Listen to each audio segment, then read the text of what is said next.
분명 기분 좋게 가족을 만나러 집으로 돌아가던 퇴근길이었습니다. 하지만 지금껏 순탄한 삶을 살아왔던 벤에게 있어 오늘 밤은 그의 인생을 나락으로 끌어내리는 최악의 사고가 일어난 날로 기억됐습니다. 그것도 사고의 가해자로서 말이죠. 가로등 불빛조차 닿지 않는 깜깜한 도로에서 벌어진 사고였기에 자신이 친 것이 사람인지 아니면 그저 야생동물이었는지 전혀 구분되지 않았고, 가능한 희망적인 상황을 상상하며 쓰러져 있는 형체를 향해 조심스럽게 다가가 보는데요. 불행히도 이는 아무런 도움이 되지 못했고 벤은 자리로 돌아왔습니다. 내가 정말 사람을 친 것인가? 나는 어떻게 되는 걸까? 저 사람은 무사한가? 가서 살펴봐야 하나? 아무도 못 봤는데. 잠시 고민하는 듯 싶더니 끝없이 몰아치는 머릿속 질문에 답을 내릴 용기가 없었고, 죄책감보다 빠르게 반응한 그의 생존 본능은 최악의 선택을 내리게 만들었습니다. 피해자가 살아있는지 확인도 하지 않은 채 집으로 도망쳐온 벤. 충격에 멈춰버린 두뇌가 사고를 시작하자 뒤늦게, 하지만 물밀듯 들어오는 죄책감이란 감정이 그를 집어삼켰습니다.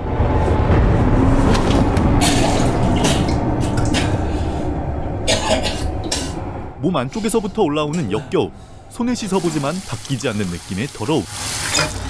지금껏 도덕적으로 살아왔다 생각했는데 자신이 한 행동을 믿을 수가 없었고, 한계를 넘어선 죄책감은 실체화되어 그를 찾아오기에 이르렀습니다. Ben, is everything all right? Yeah, I'm fine. I don't feel well. Well, what's wrong? Are you sick? It sounded like you were throwing up. Yeah, but I'm fine. I just bit of nausea. I'll be down in a minute. Okay. Well, I'll put your dinner in the fridge and you can heat it up if you start feeling better. All right. Thanks, love. 자신이 뺑소니범으로 잡혀 들어가면 아내는 홀로 남게 될 것이며 평생을 범죄자의 남편으로 낙인 찍힐 터 아내를 위해서라도 사고 사실을 숨겨야만 했습니다. 뭐 이런 생각까지가 사고를 낸 직후에 나와 지금의 날에 분리하려는 심리 방어 기제가 작동된 결과였고, 점차 자신을 괴물로 만들고 있었습니다. 결국 벤은 자신을 인간으로 남겨주는 최소한의 선택지를 내리기로 합니다. Hello. Is this the Medford Police Department? Want to report an accident. All right. Well, what sort of an accident? There's a woman on a bicycle, and it was dark. I couldn't see her. It was just so dark. I just couldn't see anything. With the lights, they must have scared her because she swerved in front of the car, and I hit her. I hit her, and she was just lying there, and she wasn't moving. 떨리는 목소리로 자수에 성공한 벤. 억눌렀던 감정이 터져나오며 평범했던 자신의 삶과 안녕을 구했습니다. 그렇게 생각했지만 자기도 몰랐던 더러운 이기심이 스멀스멀 올라왔고, 이상하리만치 설득력 있는 목소리가 수화기 너머로 들려왔습니다. Did anyone else see the accident? No, not that I can remember. It's just so dark. There wouldn't have been anyone there anyway. Then why say anything at all? What? Well, you said it yourself. It was dark and she swerved in front of you. Doesn't seem to me like there's anything you could have done. No, you're not listening to me. I hit her and I left. I should have stayed. I could have helped her. But you didn't. 벤은 자수를 한 것이 아니었습니다. She shouldn't have been there. What was she thinking driving so close to dark? 남은 삶을 불태워 책임을 지려 한 것도 아니었고, 수화기 너머의 목소리는 그가 만들어낸 환청이었을 뿐, I should have helped her. 어떻게든 죄책감을 덜어보려 필사적으로 도망치고 있었죠. Well, it's a bit late for that, isn't it? If I were you, I don't think I'd mention anything at all. 이런 벤의 자기방어적 태도는 본인도 놀라울 만큼 비겁했습니다. Who is this?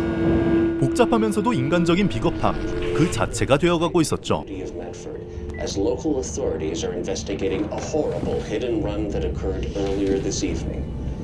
The accident happened on Robertson Road, several miles outside of the Ellison Creek area, where a woman was left to die in the street. Please be warned that the images you are about to see may shock and disturb you. 어떻게든 사고로부터 멀어지려 했지만 피해자의 죽음을 대면할수록 자신이 누군가의 삶을 앗아간 가해자라는 사실을 절실히 느끼게 되었고 자신이 저지른 죄가 확정되는 순간이었습니다. Unfortunately, the cyclist succumbed to her injuries shortly after paramedics arrived at the scene. The victim's name has not yet been released, as the woman's family has yet to be notified. 피해자의 확실한 사망은 오히려 벤의 결정을 확고히 만들었죠. It would have been pretty dark at the time. I hesitate to think anyone would have even been able to see what happened to that poor woman. And one has to wonder what she was doing out so close to dark. I suppose it'd be hard to blame anyone for what happened. Harder still to expect someone to come forward and admit to it after the fact. I mean, where's the sense in that? 뉴스에선 범인을 옥죄어오고 현실에선 더는 물러설 곳이 없었지만 벤의 머릿속에서 펼쳐지는 도주극은 멈추지 않았습니다. Effort to help identify the driver of the vehicle that struck the cyclist. 그때 문을 두드리는 소리와 함께 경광등이 반짝였고 짧은 도주극은 그렇게 막을 내리는 듯 했습니다. Good evening, sir. Can I help you? Are you Benjamin Woodard? 경찰은 모든 것을 알고 있다는 듯 벤의 이름을 부르며 그를 노려봤죠. Sorry to bother you so late, but there was an accident down the road a few miles from you. A young woman on a bicycle was hit by a passing vehicle, and she died at the scene. 그 후 이어진 말은 벤의 사고를 다시금 멈춰버렸습니다. There's no easy way to say this, Mr. Woodard, but that young woman was your wife. 자신이 저지른 죄의 대가가 가장 비참한 형태로 돌아왔습니다. 한순간 자기 삶을 불태울 각오로 자수를 결심했을 때에도 이 정도의 비극은 예상하지 못했죠. We could stay with you. Someone, if you need it. No, that's fine, thank you. I am so sorry for your loss. 하지만 되게. 비극적인 운명에 절망하기도 잠시 슬픔과 죄책감보다 한 발 더 빠르게 그의 내면을 강타한 감정이 있었습니다. 아까 화장실 문 너머에서 들려왔던 목소리는 누구인가에 대한 두려움이었죠.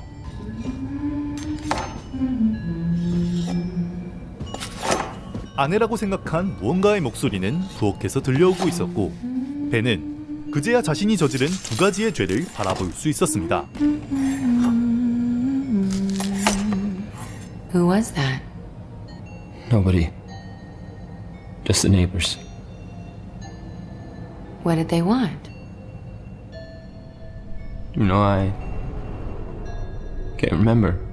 항상 같은 시간에 장을 보러 나가는 아내, 사고 후 목격한 피해자의 시신까지 벤이 그녀를 알아보지 못할 리가 없었습니다. 그는 피해자를 두고 도주했다는 사실과 자신의 손으로 아내를 죽였다는 두 가지의 죄로부터 도망치고 있었던 것이죠. 이제 벤은 선택해야 했습니다. 죽은 이의 영혼을 더럽히는 도주국을 멈추고 속죄의 길을 걸어갈 것인지 아니면 언제까지고 환각 속에서 살아가며 현실을 외면할 것인지를 말이죠. Are you feeling all right? You don't look so well. I'm fine. Just fine. 여러분은 과연 어떤 선택을 내리실 건가요? 평범하게 그리고 성실하게 살아왔다고 생각한 남자가 어느 날 끔찍한 사고의 가해자가 된 뒤 자신도 모르게 사고 현장에서 도주하고 죄책감과 이기심 사이에서 갈등하는 모습을 그린 단편 영화 인투 더 나이트. 사고 후 도망친 남자의 내면 불안이 점차 조여오는 구성으로 죄책감과 내면의 소리가 경찰관의 목소리와 TV 소리 등으로 현실적이면서도 호러틱하게 강조된 점이 특징이었습니다. 특히 마지막에 나오는 반전이 마음에 들었는데요. 이 장면이 갑작스럽다고 느낄 수도 있지만 사실 앞부분에 충분한 복선이 있었습니다. 벤이 처음에 자수했다고 생각했을 때 너무나 어두웠고 피해자는 패딩에 헬멧까지 쓰고 있었는데 자신이 자전거를 탄 여성을 치었다는 얘기를 했습니다. 다시 보면 사고 현장을 확인할 때 여자의 얼굴을 보고 놀라는 듯한 표정을 짓죠. 애초에 벤은 자신이 친 사람이 아내라는 것을 알고 있었던 겁니다. 자신의 실수로 사랑하는 사람을 잃었고 그 죄책감이 그를 뺑소니범으로 만든 도주 본능보다 더 잔인하게 그를 갉아먹었기에 죄책감 위에 자신을 속이는 또 하나의 거짓을 쌓아 올린 것이죠. 사고는 누구의 잘못이 아니더라도 운이 나쁘면 발생할 수 있는 법입니다. 우리의 인생에서도 어떠한 사고에 휘말릴 가능성이 전혀 없다고는 말 못하죠. 만일 자신의 실수로 누군가가 죽어 책임을 져야 할 상황이 온다면 누군가는 곧바로 죄를 고하고 또 누군가는 자신의 행동을 필사적으로 합리화할 겁니다. 이 단편 영화는 단순한 사고를 그린 이야기가 아닌 우발적인 실수와 그에 대한 책임, 인간의 본능과 윤리 사이에서 깊은 고민을 하게 만드는 작품이었습니다. 시청해주셔서 감사합니다.